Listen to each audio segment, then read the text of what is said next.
Salut! Alors, aujourd'hui, mise en situation, parce que rien ne vaut la pratique plutôt que la théorie. La dernière fois, j'avais parlé de survie. J'ai aussi l'épisode survivre qui est vachement important. Ici, comment partir de quasiment rien. Vous êtes isolé dans les bois.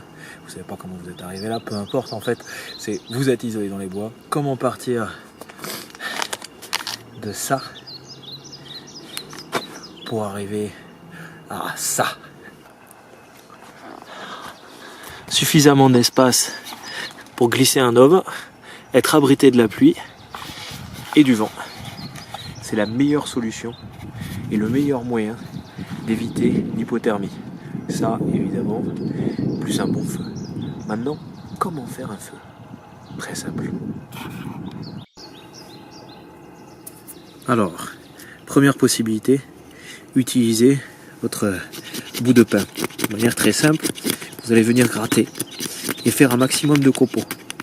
Si ces copeaux-là ne suffisent pas, employez les grands moyens. Ici une petite machette, mais a priori, ce n'est pas nécessaire d'en arriver à cette extrémité-là. Voilà, ça devrait être suffisant pour démarrer notre feu. À présent, démarrage. On attrape notre briquet magnésium et on vient démarrer notre feu. Ça, c'est la première possibilité.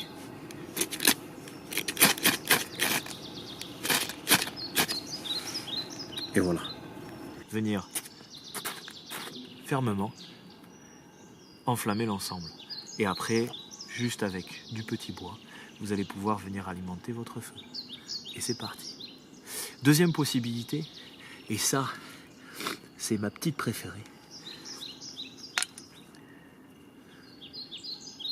Il s'agit de l'amadou. L'amadou, de manière très simple, je vais venir l'enflammer avec mon briquet à roulette. Mon briquet à roulette qui fait des étincelles. Ah, ben voilà, quand même. Je me disais que j'y arriverais jamais. Et ensuite, avec ça, je vais pouvoir démarrer mon feu. Si on a besoin de le réutiliser, pas de problème. Il suffit de souffler dessus. Je l'éteins et il est réutilisable. Vraiment efficace comme accessoire. Voilà.